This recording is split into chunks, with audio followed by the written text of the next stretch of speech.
में देखिए कौन सा रंग होता है, हरा रंग होता है। ये चीज भी आप ध्यान रखिएगा। तो ये देखिए हमने छोटा सा टॉपिक था इंद्रधनुष वाला, ये भी क्लियर कर लिया। आगे बढ़ते हैं, अब बात करते हैं हम प्रकाश के प्रकीर्णन की, स्कैटरिंग ऑफ लाइट। यहां से भी बहुत क्वेश्चंस एग्जाम में बनते हैं। तो क्या होता है स्कैटरिंग ऑफ लाइट? जब प्रकाश धूल कणों के कारण सभी दिशाओं में फैल जाता है। ठीक है, जब प्रकाश धूल कणों के कारण, वातावरण में बहुत सारे धूल कण हैं, उसके कारण अलग अलग दिशाओं में फैल जाता है, वही क्या होता है, प्रकाश का प्रकीर्णन, मतलब स्कैटरिंग ऑफ लाइट होता है। क्लियर? यहां पर आप डायग्राम में देख सकते हैं कि सनलाइट आ रही है, वातावरण में उपस्थित धूल कणों से देखिए टकराकर लाइट जो है वो फैल जाती है। प्रकाश के प्रकीर्णन के उदाहरण हम देख लेते हैं, एग्जाम्पल देख लेते हैं। तो आकाश का नीला दिखाई देना, सूर्य के उगते और डूबते समय लाल दिखाई देना, समुद्र के पानी का नीला दिखाई देना, ये सब एग्जाम्पल है देखिए प्रकाश के प्रकीर्णन के। जब भी कलर का फैलना एग्जाम्पल में आए, कलर फैल रहा है, तो सीधे देख लेना कि भैया ये प्रकाश का प्रकीर्णन का एग्जाम्पल है। आपको दिमाग लगाना ही नहीं है उसके अंदर। आकाश का नीला दिखाई देना, मतलब यहां पर नीला क्यों दिखाई दे रहा है? क्योंकि कलर फैल गया, नीला कलर। ऐसे आपको दिमाग में चलना चाहिए। सूर्य के उगते और डूबते समय लाल दिखाई देना, मतलब कलर की बात हो रही है, कलर फैल गया। समुद्र के पानी का नीला दिखाई देना, यहां पर भी नीला कलर जो है वो फैल गया, तो मतलब प्रकाश का प्रकीर्णन। ठीक है। सतह का या वस्तु का ऊपर नीचे दिखाई देना, अपवर्तन की घटना। और जहां पर कलर के चमत्कार की बात हो कि कलर फैल गया है, वहां पर प्रकाश का प्रकीर्णन। बच्चे अक्सर कंफ्यूज होते हैं, तो इसलिए देखिए मैंने आपको ये अच्छे से बता दिया। आगे बात करते हैं अब हम प्रकाश के विवर्तन की। इसको बोलते हैं डिफ्रैक्शन ऑफ लाइट। विवर्तन का मतलब होता है डिफ्रैक्शन। तो जब प्रकाश किसी अत्यंत सूक्ष्म छिद्र से होकर गुजरता है, तब वो अपने किनारे से थोड़ा विचलित हो जाता है, मतलब अपने मार्ग से थोड़ा सा हट जाता है। इसे ही हम क्या बोलते हैं, प्रकाश का विवर्तन कहते हैं, डिफ्रैक्शन ऑफ लाइट कहते हैं। ओके, जैसा कि यहां देख सकते हैं आप कि एक देखिए लाइट सोर्स है, यहां से प्रकाश किरण निकली, ये एक पर्दा है, इसमें एक छोटा सा छिद्र है, यहां पर पहुंचा और प्रकाश जो है वो देखिए अपने मार्ग से थोड़ा सा विचलित हो गया। इसे ही हम क्या बोलते हैं, प्रकाश का विवर्तन कहते हैं, डिफ्रैक्शन ऑफ लाइट कहते हैं। प्रकाश का विवर्तन जो है वो अवरोध के आकार पर निर्भर करता है। आकार जितना छोटा होगा, विवर्तन मतलब डिफ्रैक्शन उतना ही ज्यादा होगा। ठीक है फ्रेंड्स, तो ये होता है प्रकाश का विवर्तन। बहुत ही सिंपल सा कॉन्सेप्ट था। चलिए आगे बात करते हैं अब हम प्रकाश के व्यतिकरण की, जिसमें बच्चे सबसे ज्यादा कंफ्यूज होते हैं और इसको हम सबसे सिंपल तरीके से समझेंगे। इंटरफेरेंस ऑफ लाइट, प्रकाश का व्यतिकरण क्या होता है? ये बहुत ही सिंपल है। जब समान आवृत्ति मतलब फ्रीक्वेंसी और आयाम मतलब एम्पलीट्यूड, एम्पलीट्यूड आपको पता ही होगा, अगर नहीं पता है तो छोटा सा समझ लीजिए। ये तरंग है, तो इस तरंग का देखिए अपने मेन सतह से जितना सबसे ज्यादा विक्षेपण होता है, यही क्या होता है, इसका एम्पलीट्यूड होता है। ठीक है, तो जब समान आवृत्ति और आयाम मतलब एम्पलीट्यूड की दो तरंगे समान दिशा में आगे बढ़ती हैं, तब उनके अध्यारोपण मतलब इम्पोजिशन के बाद माध्यम के कुछ बिंदुओं पर प्रकाश की तीव्रता अधिकतम और कुछ बिंदुओं पर न्यूनतम या फिर शून्य पाई जाती है। इसी घटना को हम क्या बोलते हैं, प्रकाश का व्यतिकरण कहते हैं। सर कुछ भी समझ में नहीं आया, ये तो हो गई बुकिश लैंग्वेज। अब इसको हम समझेंगे, देखिए थोड़ा दिमाग से। देखिए एग्जाम्पल से समझिए। ये एक तरंग है जो कि किसी माध्यम से होकर जा रही है, और जब भी तरंग माध्यम में होकर जाती है तो माध्यम के कणों को क्या करती हैं, ऑसिलेट करती हैं, जो कि तरंग का व्यवहार होता है। अब देखिए किसी समय एक वेव जो है कुछ इस तरीके से है और दूसरी वेव कुछ इस तरीके से है। ये दोनों सेम डायरेक्शन में जा रही थी, सेम आवृत्ति और एम्पलीट्यूड वाली तरंगे, इन दोनों का अध्यारोपण हुआ, इम्पोजिशन हुआ, तो कुछ ऐसी सिचुएशन बनी है ना। ये पहली तरंग, ये दूसरी तरंग। अब यहां पर देखिए फ्रेंड्स, यहां पर इस बिंदु पर इस सेंटर पर जो मॉलिक्यूल है, उसे जो ऊपर वाली तरंग दिख रही है आपको, ये अपनी ओर खींचेगी और नीचे वाली जो तरंग है ये अपनी ओर खींचेगी। तो यहां पर नेट फोर्स जो है वो हो गया 0, मतलब इस बिंदु पर प्रकाश की तीव्रता जो है वो 0 हो गई या फिर सबसे न्यूनतम हो गई। ओके, अब एक और कंडीशन देखो। किसी समय एक वेव कुछ इस तरीके से है और दूसरी वेव कुछ इस तरीके से है। ठीक है, तो अब यहां पर जो मॉलिक्यूल है मतलब माध्यम का जो कण है, बिंदु है, देखिए ये ऊपर की ओर खिंचाएगा और देखिए दोनों वेव जो है ये इसको ऊपर की तरफ खींचेगी। तो इस पॉइंट पर प्रकाश की तीव्रता जो है वो सबसे ज्यादा हो जाएगी, अधिकतम हो जाएगी। तो यही तो डेफिनेशन थी, ध्यान से पढ़िए। दो तरंगे जिनकी आवृत्ति और आयाम मतलब एम्पलीट्यूड जो है वो सेम है, उनका अध्यारोपण हुआ।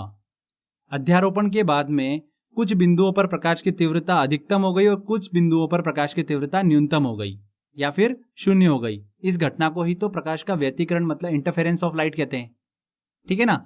यहां पर पहले वाले केस में हमने बात करी थी, नेट फोर्स जो था वो 0 हो गया, प्रकाश की तीव्रता शून्य या फिर न्यूनतम हो गई, तो इसे हम क्या बोलेंगे? विनाशी व्यतिकरण, डिस्ट्रक्टिव इंटरफेरेंस बोलेंगे। एक दूसरे के असर को डिस्ट्रैक्ट कर देना, इसे ही हम क्या बोलेंगे? डिस्ट्रक्टिव इंटरफेरेंस बोलेंगे, विनाशी व्यतिकरण बोलेंगे।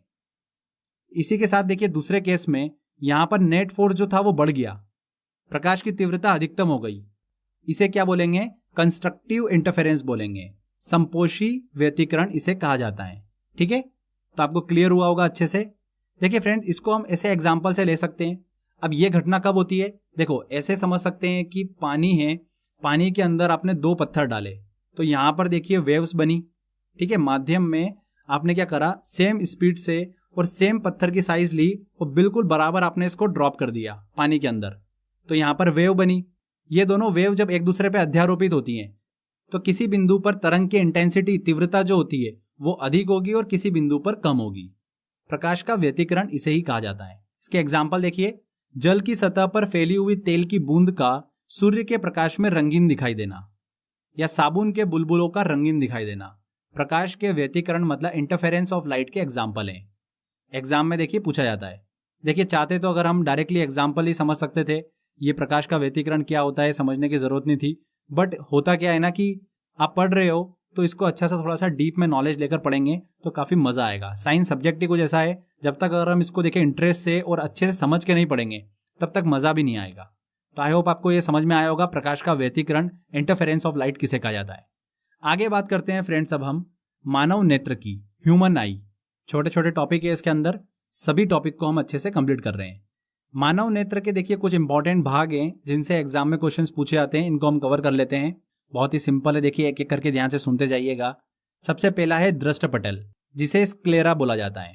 हमारी आंख जो है ये देखिए बाहर से कठोर अपारदर्शी झिल्ली से घिरी होती है, इसे ही हम क्या बोलते हैं? दृष्टपटल कहते हैं।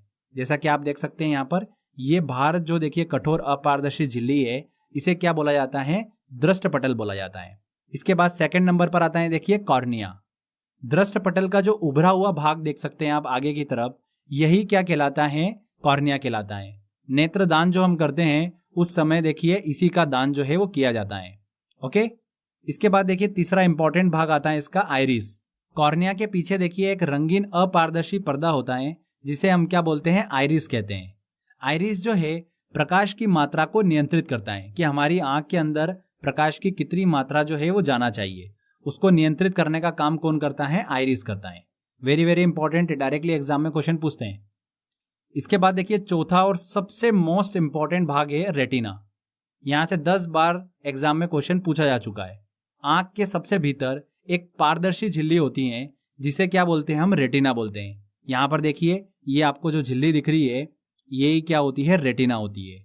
मनुष्य की आंख में किसी वस्तु का जो प्रतिबिंब बनता है, इमेज जो बनती है, वो कहां पर बनती है? इस रेटिना में बनती है।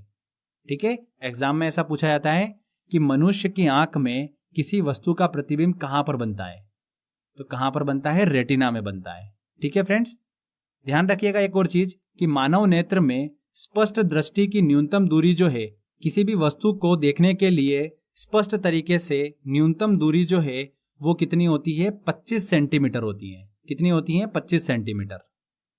इसके बाद देखिए फ्रेंड्स, अगला हम सेक्शन कवर करते हैं दर्पण, मिरर का। यहां से भी बहुत एग्जाम में क्वेश्चन पूछे आते हैं। देखिए दर्पण कैसे बनता है? जब कांच के दूसरी सतह को हम पॉलिश कर देते हैं, उस पर सिल्वर लैप कर देते हैं, तो देखिए वो क्या बन जाता है? ऐसी स्थिति में कांच जो है वो दर्पण कहलाता है। ओके, अब दर्पण में जैसा कि आप देख सकते हैं कि ये बच्चा खड़ा हुआ है, अपना प्रतिबिंब देख रहा है, अपनी इमेज देख रहा है। तो प्रतिबिंब, इमेज, ये भी देखिए 2 प्रकार की होती हैं। एक होता है आभासी और एक होता है वास्तविक प्रतिबिंब। तो समझ लेते हैं इसको। प्रतिबिंब क्या होता है? पहली बात तो किसी स्रोत से प्रकाश किरणें निकलकर जब परावर्तन और अपवर्तन के बाद जिस बिंदु पर मिलती हैं, ठीक है, या जिस बिंदु पर मिलती हुई दिखाई देती हैं, उसे ही हम क्या बोलते हैं? वस्तु का प्रतिबिंब बोलते हैं। प्रतिबिंब दो प्रकार के होते हैं, एक होता है देखिए आभासी और एक होता है वास्तविक। सबसे पहले हम बात करते हैं आभासी प्रतिबिंब, वर्चुअल इमेज। जब प्रकाश किरण परावर्तन और अपवर्तन के बाद जिस बिंदु से आती हुई प्रतीत होती है, जिस बिंदु से आता हुआ हमें आभास हो रहा है, उसे ही हम आभासी प्रतिबिंब मतलब वर्चुअल इमेज बोलते हैं। आभासी प्रतिबिंब ध्यान रखिएगा सदैव सीधा बनता है। आभासी प्रतिबिंब वर्चुअल इमेज जो है हमेशा सीधी बनती है, उल्टी नहीं बनती है। जब प्रकाश किरण परावर्तन और अपवर्तन के बाद जिस बिंदु पर मिलती हैं, तब बनने वाला ऐसा प्रतिबिंब जो है वो कौन सा होता है? वास्तविक होता है, रियल इमेज होता है। वास्तविक प्रतिबिंब सदैव उल्टा बनता है। क्लियर? तो ये दोनों चीज ध्यान रखिएगा, आभासी प्रतिबिंब हमेशा सीधा बनता है, वास्तविक प्रतिबिंब हमेशा उल्टा बनता है। बात करें कि दर्पण जो है वो कितने प्रकार के होते हैं, तो दो प्रकार के होते हैं। एक होता है समतल दर्पण जिसे प्लेन मिरर कहा जाता है, और दूसरा होता है स्फेरिकल मिरर मतलब गोलीय दर्पण। ये दो प्रकार के मिरर होते हैं। सबसे पहले बात करते हैं हम समतल दर्पण की।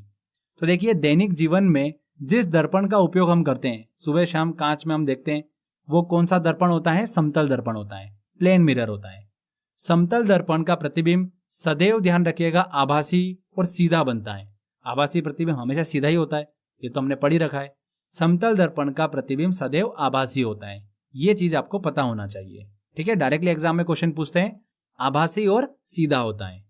समतल दर्पण से वस्तु को जितना दूर रखा जाता है, उसका प्रतिबिंब भी उतनी ही दूरी पर बनता है। ध्यान रखिएगा फ्रेंड्स, समतल दर्पण से वस्तु को जितना दूर रखा जाता है, उसका प्रतिबिंब भी उतनी ही दूर बनता है। ठीक है फ्रेंड्स, ये ध्यान रखिएगा। एसआई कांस्टेबल जितनी भी एग्जाम में यहां से बहुत क्वेश्चन जो है वो बनते हैं, तो ये एक बेसिक कॉन्सेप्ट था। इसके बाद हम बात करते हैं गोलीय दर्पण की, स्फेरिकल मिरर की। तो ये दो प्रकार के होते हैं, एक होता है उत्तल दर्पण जिसे बोलते हैं कॉन्वेक्स मिरर, और एक होता है अवतल दर्पण जिसे बोलते हैं कॉनकेव मिरर। यहाँ पर बच्चों को बहुत कंफ्यूजन होता है कि कौन सा उत्तल दर्पण होता है, कौन सा कॉन्वेक्स होता है, कौन सा दर्पण जो है वो अवतल दर्पण होता है, किसकी सतह बाहर उभरी होती है, ठीक है, प्रकाश कहाँ से टकराता है।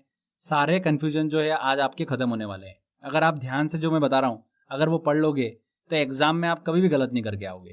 ठीक है, देखिए उत्तल दर्पण की हम सबसे पहले बात करते हैं। यहां पर इस दर्पण में प्रकाश किरण जिस सतह से टकराती हैं वह बाहर की ओर उभरा होता है, और दूसरी ओर क्या होती है? पॉलिश होती है। मतलब उभरी हुई सतह से प्रकाश टकराता है उत्तल दर्पण पर। ठीक है, अवतल दर्पण में क्या होता है? प्रकाश किरण जिस सतह से टकराती हैं वह अंदर की ओर होता है, और दूसरी ओर क्या होती है? पॉलिश होती है। अब देखिए इसको याद रखने का, या आपको अगर एग्जाम में अगर डायग्राम भी बनाना है इसका, बहुत ही सिंपल तरीके से बना सकते हो आप बिना कंफ्यूजन के। अवतल दर्पण में आगे क्या आ रहा है? अ आ रहा है। ठीक है, और प्रकाश की किरण का अंदर टकराना, अंदर अ बनता है सबसे पहले। ठीक है, तो प्रकाश की किरण अंदर टकराती है अवतल में, उत्तल में नहीं, अवतल में। दोनों अ मैच करना चाहिए, वही सही होगा। ठीक है, तो अंदर टकराती है प्रकाश की किरण अवतल दर्पण में। तो आप इजीली देखिए इसका डायग्राम बना सकते हैं। वैसे ही देखिए उत्तल दर्पण में उभरी हुई ऊ आ रहा है, देखिए मैच कर रहा है उत्तल से। उभरे में देखिए ऊ आ रहा है और उत्तल में भी ऊ आ रहा है। तो इस तरीके से बड़ी आसानी से आपने पकड़ लिया। तो ये कंफ्यूजन खत्म हो गया। बिना किसी दिक्कत के आप डायग्राम जो है वो बना सकते हो, बहुत काम आएगा आपके ये। सेकेंड चीज, उत्तल दर्पण का प्रतिबिंब हमेशा ध्यान रखिएगा फ्रेंड्स आभासी होगा और छोटा होता है। अगर हम अवतल दर्पण की बात करें तो प्रतिबिंब आभासी और वास्तविक दोनों हो सकता है। वस्तु दर्पण से कितना दूर या कितनी पास है ये उस पर डिपेंड करता है। ठीक है, अभी तक तो देखिए हम आभासी आभासी पढ़ रहे थे। समतल दर्पण में हमेशा आभासी बनता है, उत्तल दर्पण में भी आभासी बनता है, अवतल दर्पण में आभासी या फिर वास्तविक दोनों हो सकता है। डिपेंड करता है कि वस्तु जो है वो दर्पण से कितना दूर या पास में है। क्लियर? साथ ही अवतल दर्पण का प्रतिबिंब जो है मुख्यतः बड़ा बनता है। तो फ्रेंड्स, कौन से दर्पण में प्रतिबिंब बड़ा और कौन से दर्पण में प्रतिबिंब छोटा बनता है, इसकी ट्रिक है बहुत ही सिंपल। यहां पर नाम देखिए उत्तल और अवतल। कौन सा देखिए नाम बड़ा है? अवतल में 4 अक्षर है, उत्तल में देखिए 3 अक्षर है। तो अवतल बड़ा हुआ मतलब प्रतिबिंब बड़ा बनाएगा। उत्तल देखिए छोटा है मतलब प्रतिबिंब छोटा बनाएगा। वैसे ही इंग्लिश में भी देखिए आप कॉन्वेक्स और कॉनकेव को समझ सकते हैं। कॉन्वेक्स देखिए छोटा है कॉनकेव बड़ा, तो वैसे इजीली आपका निकल जाएगा। तो ये ट्रिक बहुत ही काम आने वाली है, क्योंकि इनकी जो एप्लीकेशंस है जहां पर ये उपयोग होते हैं वहां पर आप अपना दिमाग लगाएंगे तो आपको इजीली आंसर मिल जाएगा। अवतल दर्पण प्रतिबिंब आभासी या वास्तविक दोनों बना सकता है। मुख्यतः देखिए बड़ा प्रतिबिंब बनाता है। तो आपको अच्छे से क्लियर हो गया होगा। अब बात करते हैं इनके एप्लीकेशन मतलब उपयोग की। तो उत्तल दर्पण की बात करें, छोटा प्रतिबिंब बनाते हैं, इसीलिए इनको वाहनों के साइड मिरर में यूज किया जाता है। पीछे का जो ब्रॉड व्यू है वो हमें देखिए छोटे से एक ग्लास में दिखा दे, वहां पर उत्तल लेंस का यूज करेंगे। वहां पर अगर अवतल लेंस लगा लेंगे, ठीक है, कॉनकेव अगर मिरर लगा लेंगे तो छोटी सी चीज को बहुत बड़ा दिखा देगा, तो पीछे का पूरा व्यू हमको दिख ही नहीं पाएगा कभी भी। तो इसीलिए वाहनों के साइड मिरर में उत्तल दर्पण का उपयोग किया जाता है, कॉन्वेक्स मिरर का उपयोग किया जाता है। बहुत बार एग्जाम में ये क्वेश्चन पूछ लेते हैं, ठीक है। आप अगर देखिए इसको अगर बिना याद करे भी अगर एग्जाम में चले गए, सिर्फ एक बार आपने सुन रखा है, तो भी आप वहां से जो मैं आपको तरीका बता रहा हूं इस तरीके से आप आंसर जो है वो निकाल लोगे। इसके बाद हम बात करते हैं अवतल दर्पण की। तो चूंकि ये बड़ा प्रतिबिंब बनाता है, छोटी चीज को बड़ा दिखाने का काम करता है, तो नाक कान दांत की जांच में डॉक्टर द्वारा उपयोग किया जाने वाला जो दर्पण होता है वो कौन सा होता है? अवतल दर्पण होता है। दाढ़ी बनाने में जो दर्पण यूज करते हैं वो कौन सा? अवतल दर्पण। इसी प्रकार गाड़ियों के हेडलाइट में और टॉर्च में भी देखिए अवतल दर्पण का उपयोग किया जाता है। ये सारे एग्जाम्पल एग्जाम में बार बार रिपीट होते हैं, इसको अच्छे से दिमाग में फिट कर लीजिए। इसके बाद देखिए दृष्टि दोष वाले टॉपिक को हम अच्छे से डिस्कस कर लेते हैं। इसमें देखिए उत्तल और अवतल लेंस का उपयोग किया जाता है, पर कब कब किया जाता है ये थोड़ा सा हमको कंफ्यूजन होता है, तो इस कंफ्यूजन को भी हम क्लियर कर लेंगे। देखिए सबसे पहले हम बात करते हैं निकट दृष्टि दोष की, जिसे बोला जाता है मायोपिया। इसमें देखिए व्यक्ति पास की वस्तु तो अच्छे से देख लेता है पर दूर की वस्तु को अच्छे से नहीं देख पाता है, तो इसके उपचार के लिए अवतल लेंस का उपयोग किया जाता है। ओके, इसको याद रखने की ट्रिक बताऊंगा। पहले हम दूरदृष्टि दोष को भी अच्छे से डिस्कस कर लेते हैं। दूरदृष्टि दोष में देखिए जिसे बोला जाता है हाइपरमेट्रोपिया, इसमें व्यक्ति दूर की वस्तु तो अच्छे से देख लेता है पर पास की वस्तु अच्छे से नहीं देख पाता है। मतलब हमेशा ध्यान रखना, अपोजिट लेना है आपको। दूरदृष्टि दोष में दूर की वस्तु अच्छे से देख लेगा पर पास की वस्तु नहीं देख पाएगा। इसके उपचार के लिए फ्रेंड्स उत्तल लेंस का उपयोग किया जाता है। अब इसको याद करने की हम ट्रिक देख लेते हैं कि निकट दृष्टि दोष में कौन सा लेंस उपयोग किया जाता है। डायरेक्टली एग्जाम में क्वेश्चन पूछते हैं, पीएससी एग्जाम में क्वेश्चन पूछा गया था, निकट दृष्टि दोष में कौन सा लेंस जो है वो उपयोग किया जाता है। तो फ्रेंड्स देखिए यहाँ पर दो वर्ड है हमारे पास में, एक है निकट और एक है दूर। कौन सा देखिए शब्द बड़ा है? निकट बड़ा है कि दूर बड़ा है? निकट बड़ा है। और देखिए कौन सा अक्षर लेंस में बड़ा है? अवतल लेंस बड़ा है कि उत्तल लेंस बड़ा है? अवतल। 4 अक्षर इसमें आ रहे हैं, मतलब निकट दृष्टि दोष में अवतल लेंस का उपयोग किया जाएगा। क्लियर? दूर जो है ये शब्द छोटा है, इसीलिए यहाँ पर छोटा लेंस, मतलब कहने का मतलब है उत्तल लेंस। यहाँ पर 3 अक्षर आ रहे हैं, उत्तल में 3 अक्षर आ रहे हैं। अवतल में देखिए कितने अक्षर आए थे? 4 अक्षर आए थे। तो ये शब्द बड़ा है तो बड़े शब्द से रिलेट करेगा। निकट बड़ा है, अवतल बड़ा है, तो आपस में देखिए कनेक्ट हो जाएंगे। दूर छोटा है और उत्तल छोटा है तो ये आपस में कनेक्ट हो जाएंगे। इस तरीके से देखिए बड़ी आसानी से आप आंसर जो है एग्जाम में लगा लोगे। क्लियर? इसके बाद एक और दोष आता है, देखिए जरा दृष्टि दोष। इसमें व्यक्ति ना तो पास की वस्तु को देख पाता है और ना ही दूर की वस्तु को अच्छे से देख पाता है। इसके उपचार के लिए उत्तल लेंस और अवतल लेंस दोनों का उपयोग किया जाता है। तो फ्रेंड्स आई होप आपको ये वाला सेक्शन जो है अच्छे से क्लियर हो गया होगा। तो फ्रेंड्स यहाँ पर देखिए हमारा लाइट वाला पूरा टॉपिक अच्छे से कंप्लीट होता है। सारी थ्योरी जो है वो हमने कंप्लीट कर ली है, इससे बाहर आपका एग्जाम में कुछ भी नहीं जाने वाला है। अब बारी है दोस्तों देखिए जो हमने थ्योरी पढ़ी है इससे रिलेटेड क्वेश्चंस लगाने की। तो लास्ट देखिए 10-12 साल में इस टॉपिक से जितने भी क्वेश्चंस पूछे हैं वो सारे क्वेश्चन जो है टेस्ट वाले सेक्शन में कवर करेंगे। तो फ्रेंड्स वो भी देखिए लेक्चर बहुत ही इंपॉर्टेंट है, तो आपको वो लेक्चर भी अच्छे से कंप्लीट करना है, तभी आपका ये टॉपिक जो है पूरा कंप्लीट हो पाएगा। 70+ क्वेश्चंस मैंने निकाले हैं, अगर आप वो लगा लेते हो तो लाइट वाले टॉपिक से मैं गारंटी देता हूं आपका कभी भी क्वेश्चन गलत नहीं होगा। क्वेश्चंस की प्रैक्टिस करना उतना ही जरूरी है जितना ये थ्योरी सेक्शन पढ़ना था।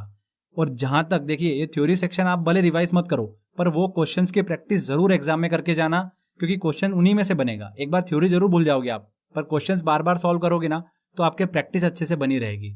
एग्जाम में देखिए उस टेस्ट में से सीधे सीधे क्वेश्चन आपसे पूछ लेंगे, तो टेस्ट जरूर लगाइएगा।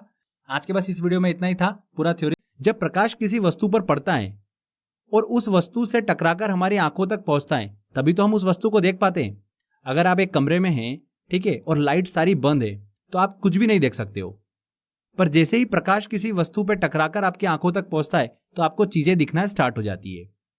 जैसा कि यहाँ पर आप एग्जाम्पल से समझ सकते हैं, प्रकाश जो है किसी वस्तु पर गिरकर हमारी आंखों तक पहुंचता है, तभी वो वस्तु हमें दिखाई देती है। यहाँ पर देखिए हरे रंग का प्रकाश हमारी आंखों तक पहुंच रहा है, इसीलिए हमें घास जो है वो हरी दिखाई देती है। ठीक है, इसको हम अच्छे से और डिटेल में स्टडी करेंगे।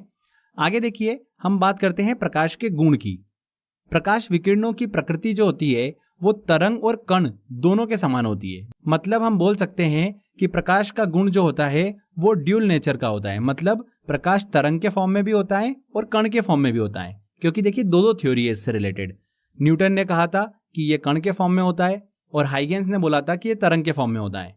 नेक्स्ट हम डिस्कस करने वाले हैं प्रकाश का तरंग सिद्धांत, वेव थ्योरी ऑफ लाइट। तो प्रकाश का तरंग सिद्धांत जो है वो किसने दिया था? जर्मन वैज्ञानिक थे हाइगेंस। 1678 में इन्होंने प्रकाश का तरंग सिद्धांत दिया था। तो इन्होंने देखिए अपनी थ्योरी में कहा था कि प्रकाश जो होता है वो एक तरंग के रूप में आगे बढ़ता है, मतलब तरंग के फॉर्म में आगे बढ़ता है। ठीक है, और न्यूटन ने क्या कहा था कि प्रकाश जो है वो कण के फॉर्म में आगे बढ़ता है। तो यहां पर देखिए ध्यान रखिएगा, हाइगेंस का सिद्धांत था कि प्रकाश जो है वो तरंग के रूप में आगे बढ़ता है।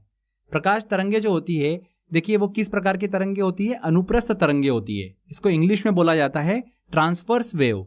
अब ये क्या होता है? हमारे दिमाग में डाउट आ रहा होगा, जबकि हम पहले भी पढ़ चुके हैं। ठीक है, एक बार इसको हम अच्छे से देखिए डिस्कस कर लेते हैं।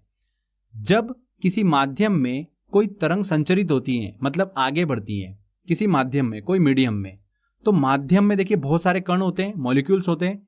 तो ये माध्यम के कण जो होते हैं उस तरंग के कारण क्या करते हैं? कंपन करने लगते हैं। ठीक है, कणों के कंपन की दिशा के अनुसार तरंगों के देखिए दो प्रकार होते हैं। एक होता है अनुप्रस्थ तरंगे जिसे ट्रांसवर्स वेव कहते हैं, और दूसरा होता है अनुदैर्ध्य तरंगे जिसे लॉन्गिट्यूडनल वेव कहते हैं। अब यहां पर हमने बात करी थी कि प्रकाश तरंगे जो होती है वो अनुप्रस्थ तरंगे होती है। तो अनुप्रस्थ तरंगे क्या होती है? तो देखिए तरंग जब माध्यम में आगे बढ़ती हैं, संचरित होती हैं, तो माध्यम के कण जो होते हैं वो ऑसिलेट करते हैं। तो जब उनका ऑसिलेशन तरंग के डायरेक्शन के लंबवत होता है, परपेंडिकुलर होता है, तो उस तरंग को हम क्या बोलते हैं? अनुप्रस्थ तरंग बोलते हैं, ट्रांसवर्स वेव बोलते हैं। क्लियर? तो प्रकाश की प्रवृत्ति भी वही होती है, ये हाइगेंस ने कहा था। ठीक है फ्रेंड्स, तो प्रकाश तरंगे जो होती है वो अनुप्रस्थ तरंगे होती है। और अनुदैर्ध्य तरंगे लॉन्गिट्यूडनल वेव क्या होती है? जब माध्यम के कण तरंग की डायरेक्शन में देखिए गति करते हैं, कंपन करते हैं, तब उसे हम क्या बोलते हैं? अनुदैर्ध्य तरंगे बोलते हैं। तो ये तो चलो एक यहाँ पर बेसिक कॉन्सेप्ट था, आई होप आपको क्लियर हुआ होगा। बस इतना ध्यान रखिएगा कि प्रकाश तरंगे जो होती है वो अनुप्रस्थ तरंगे होती है। हम एक एक चीजों को देखिए डिटेल में स्टडी करते जा रहे हैं, क्योंकि कोई भी डाउट हमारा नहीं रहना चाहिए। आगे देखिए प्रकाश जो होता है उसे देखिए संचरित होने के लिए, आगे बढ़ने के लिए किसी भी माध्यम की आवश्यकता नहीं होती है, कोई भी मीडियम की रिक्वायरमेंट नहीं होती है। और प्रकाश जो होता है वो हमेशा सीधी रेखा में चलता हुआ प्रतीत होता है, क्योंकि प्रकाश की वेवलेंथ जो होती है, जो तरंगदैर्घ्य होती है, वो बहुत ही छोटी होती है। अब यहाँ पर तरंगदैर्घ्य आपके दिमाग में अगर डाउट आ रहा है तो बहुत छोटा सा कॉन्सेप्ट है इसका, कि किसी तरंग का जो कण होता है वो एक चक्कर पूरा करने में जितनी दूरी तय करता है उसे देखिए उस वेव की क्या कहते हैं? तरंगदैर्घ्य कहते हैं। यहाँ पर देखिए तरंग का एक कण है, इसे देखिए एक चक्कर पूरा करने में ये जो दूरी तय करी इसने, ये क्या कहलाती है? इसकी वेवलेंथ कहलाती है। ठीक है, तो ध्यान रखिएगा प्रकाश सीधी रेखा में चलता हुआ प्रतीत होता है, क्योंकि इसकी प्रकाश की वेवलेंथ बहुत ही कम होती है। साथ ही फ्रेंड्स प्रकाश जो है देखिए ये वैक्यूम मतलब निर्वात में भी गति कर लेता है, और प्रकाश का वेग सबसे ज्यादा जो होता है वो वैक्यूम में ही होता है, निर्वात में ही होता है। निर्वात का मतलब ऐसा स्थान जहां पर वायु नहीं है। प्रकाश का रंग जो होता है वो इसके वेवलेंथ से निर्धारित होता है। ठीक है ना, जिसकी वेवलेंथ कम है उसका प्रकाश का रंग अलग होगा, जिसकी वेवलेंथ ज्यादा है उस प्रकाश का रंग अलग होगा। तो वेवलेंथ से देखिए प्रकाश का रंग जो है वो निर्धारित होता है। ये रिलेशन आपको पता होना चाहिए। आगे बात करते हैं देखिए हम प्रकाश की चाल की, स्पीड ऑफ लाइट। तो भिन्न भिन्न माध्यमों में, अलग अलग मीडियमों में प्रकाश की चाल जो होती है, वेग जो होता है वो अलग अलग होता है। वायु तथा निर्वात में प्रकाश की चाल सर्वाधिक होती है, जैसा कि हमने डिस्कस करा। इसकी चाल जो है ये माध्यम के अपवर्तनांक पर निर्भर करती है। मतलब देखिए अपवर्तनांक को बोलते हैं रिफ्लेक्टिव इंडेक्स, इसको भी हम डिस्कस कर लेंगे।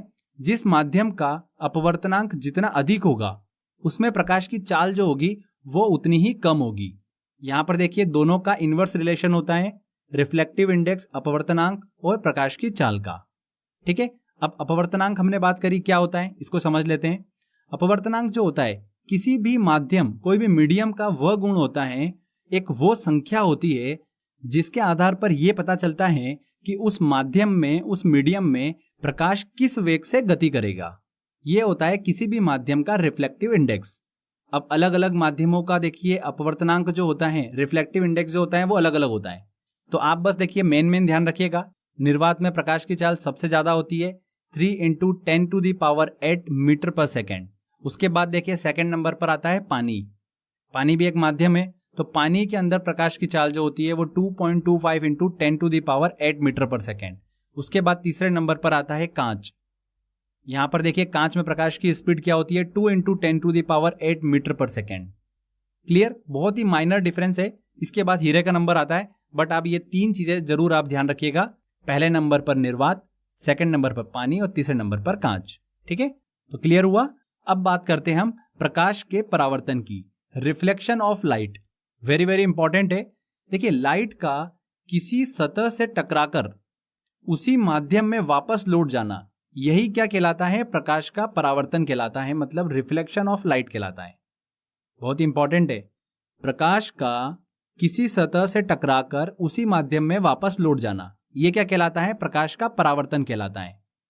वह प्रकाश किरण जो सतह से टकराती हैं उसे क्या बोलते हैं हम, इंसिडेंट रे बोलते हैं, आपतित किरण बोलते हैं। टकराकर देखिए उसी माध्यम में वापस चले जाना, इसे क्या बोलते हैं हम, रिफ्लेक्टेड रे बोलते हैं, मतलब परावर्तित किरण कहते हैं। यहां पर देखिए सेंटर में जो होता है ये नॉर्मल होता है, जिसे अभिलंब कहते हैं हम। अब यहां पर देखिए आपतित किरण अभिलंब से जो कोण बनाती है उसे हम क्या बोलते हैं, आपतन कोण या फिर इंसिडेंस एंगल बोलते हैं। और जो अभिलंब से परावर्तित किरण कोण बनाती है उसे हम बोलते हैं परावर्तन कोण, रिफ्लेक्शन एंगल। ओके, अब परावर्तन के नियम में देखिए रूल ध्यान रखिएगा, आपतन कोण हमेशा परावर्तन कोण के बराबर होता है। इंसिडेंस एंगल जो है वो रिफ्लेक्शन एंगल के बिल्कुल बराबर होगा। ठीक है, मान लो कि आपतन कोण x डिग्री है तो परावर्तन कोण भी x डिग्री होगा। आपतन कोण परावर्तन कोण के हमेशा बराबर होता है। और सेकंड, आपतित किरण, आपतन बिंदु, अभिलंब और परावर्तित किरण एक ही तल में स्थित होते हैं। तो ये दो बेसिक रूल है, ध्यान रखिएगा। यहां पर देखिए एग्जाम में क्वेश्चन बहुत पूछते हैं, स्पेशली एसआई में, प्रकाश के परावर्तन से। इसके बाद देखिए हम बात करते हैं प्रकाश के अपवर्तन की, रिफ्रैक्शन ऑफ लाइट। क्या होता है ये, जब प्रकाश एक माध्यम से दूसरे माध्यम में जाता है तो उसके डायरेक्शन में कुछ परिवर्तन हो जाता है। इसी घटना को हम क्या बोलते हैं, रिफ्रैक्शन ऑफ लाइट कहते हैं। ठीक है, प्रकाश एक माध्यम से दूसरे माध्यम में जाता है तब उसके डायरेक्शन में कुछ देखिए परिवर्तन हो जाता है, कुछ चेंज आ जाता है। इसी घटना को हम क्या बोलते हैं, रिफ्रैक्शन ऑफ लाइट बोलते हैं। जैसा कि देखिए डायग्रामेटिकली हम समझ सकते हैं कि एक रे है, जैसे ही ये एक माध्यम से दूसरे माध्यम में जा रही है तो इसके डायरेक्शन में देखिए यहाँ पर हमको परिवर्तन देखने को मिला है। तो यहाँ पर क्या हुआ, प्रकाश का अपवर्तन हुआ है। क्लियर। अब देखिए जब कोई प्रकाश किरण विरल माध्यम मतलब रेरर मीडियम से सघन माध्यम इंटेंसिव मीडियम में जाती है, जैसे कि हवा से अगर वो पानी में जा रही है तो वह अभिलंब की ओर झुक जाती है किरण। ध्यान रखिएगा, विरल माध्यम से सघन माध्यम में जाने पर प्रकाश की किरण अभिलंब की ओर झुक जाती है। सेकंड देखिए, जब कोई किरण सघन माध्यम से विरल माध्यम की तरफ जाती है, जैसे कि पानी से अगर हवा में जा रही है, तब वह अभिलंब से दूर हट जाती है। यहां पर देखिए पानी से देखिए जैसे हवा में गई तो वह अभिलंब से दूर हट गई। क्लियर। तो ये दो चीजें ध्यान रखिएगा।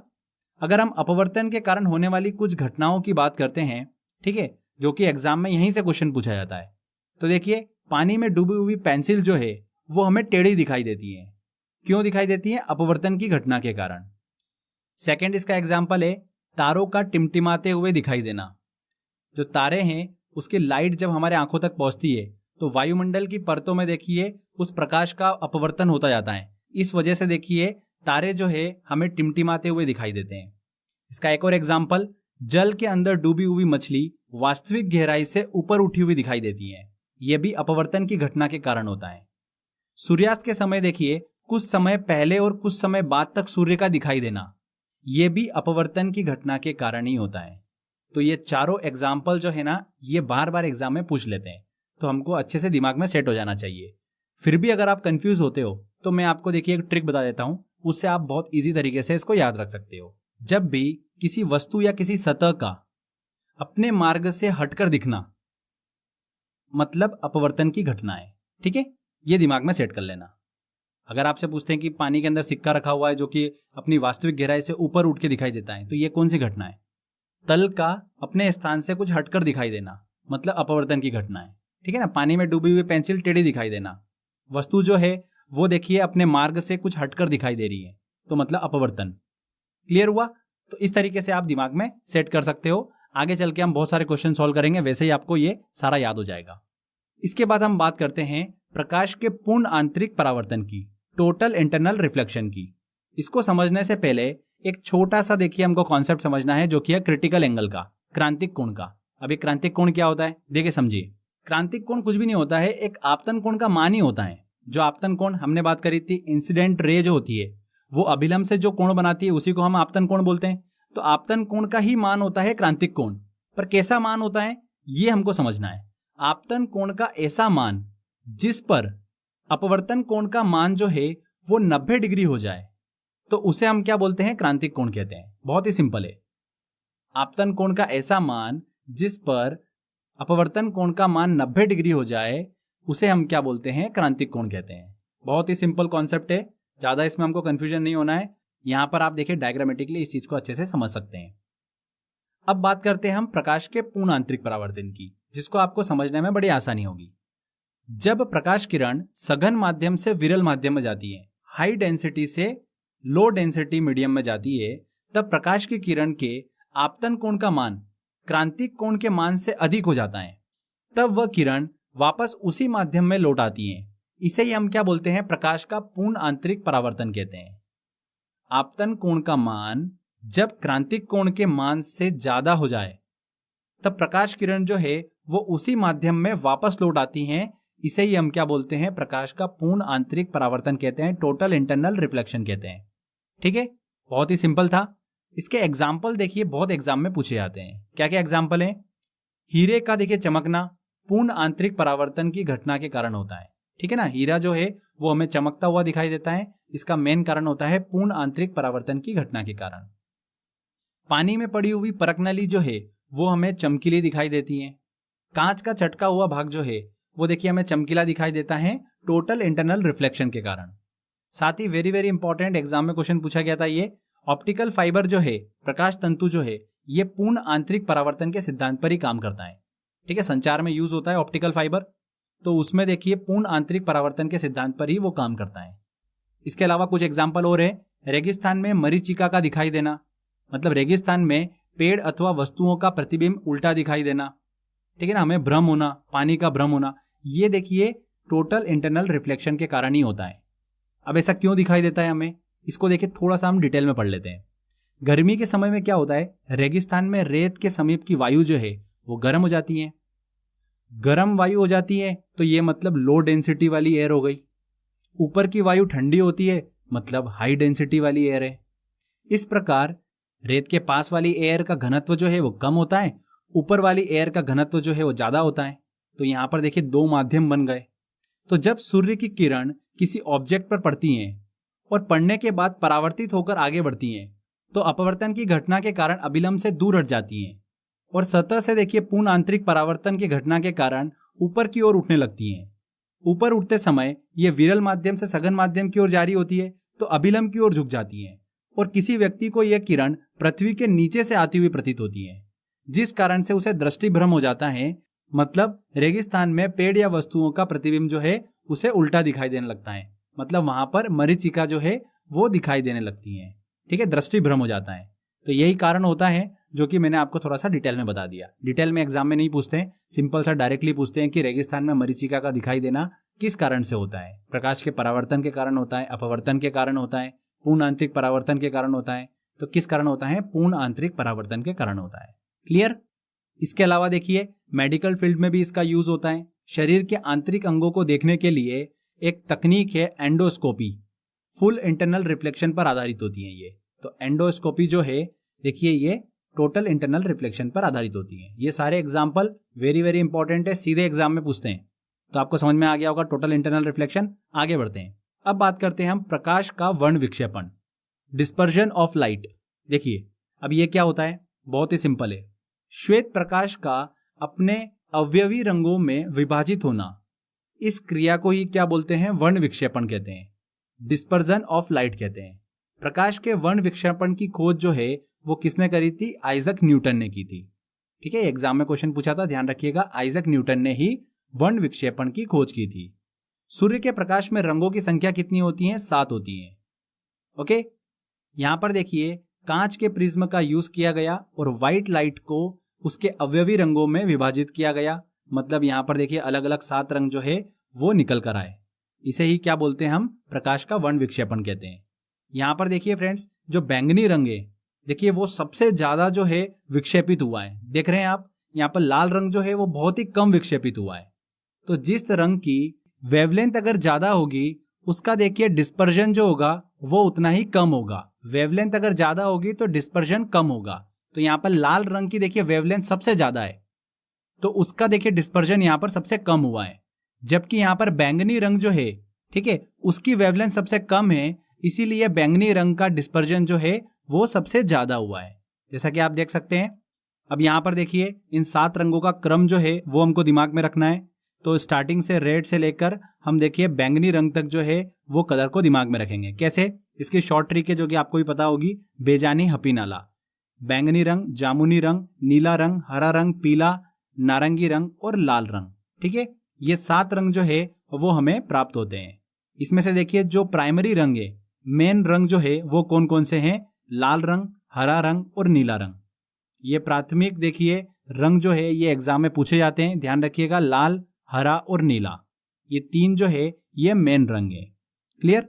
ये चीज जरूर ध्यान रखिएगा कि किस रंग का देखिए डिस्पर्जन सबसे ज्यादा हो रहा है और किस रंग का डिस्पर्जन जो है वो सबसे कम हो रहा है। सबसे कम हो रहा है रेड का और सबसे ज्यादा हो रहा है वायलेट का, बैंगनी रंग का। क्लियर? इसका देखिए एक एग्जाम्पल वेरी वेरी इंपॉर्टेंट, इंद्रधनुष, रेनबो। बारिश होने के बाद प्रकाश के परावर्तन, अपवर्तन, पूर्ण आंतरिक परावर्तन और वर्ण विक्षेपण के कारण आकाश में बनी अर्धचंद्राकार आकृति क्या कहलाती है? इंद्रधनुष कहलाती है। इंद्रधनुष में परावर्तन, पूर्ण आंतरिक परावर्तन और अपवर्तन, ये तीनों घटनाएं जो है वो होती है। ध्यान रखिएगा, दोपहर 12 बजे इंद्रधनुष नहीं दिखाई देता है और हमेशा सूर्य के विपरीत दिखाई देता है इंद्रधनुष। एग्जाम में क्वेश्चन पूछ ले कि इंद्रधनुष जो है वो सूर्य की तरफ दिखाई देता है कि सूर्य से विपरीत दिखाई देता है, किस डायरेक्शन में दिखाई देता है? तो ध्यान रखिएगा, सूर्य के विपरीत दिखाई देता है हमेशा इंद्रधनुष।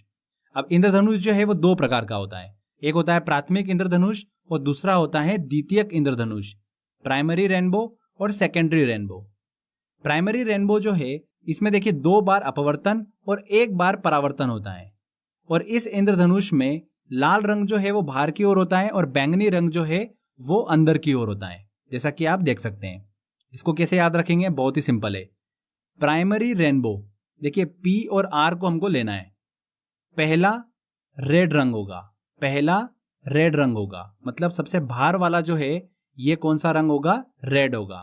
ठीक है, अगर ऐसा एग्जाम में क्वेश्चन पूछ ले कि प्राथमिक इंद्रधनुष में बाहर का जो रंग होता है वो कौन सा होता है, तो बहुत ही सिंपल है, प्राइमरी रेनबो। आपको ऐसा लिखना है PR, पहला जो रंग होगा वो R होगा, ऊपर से आपको अंदर की तरफ आना है।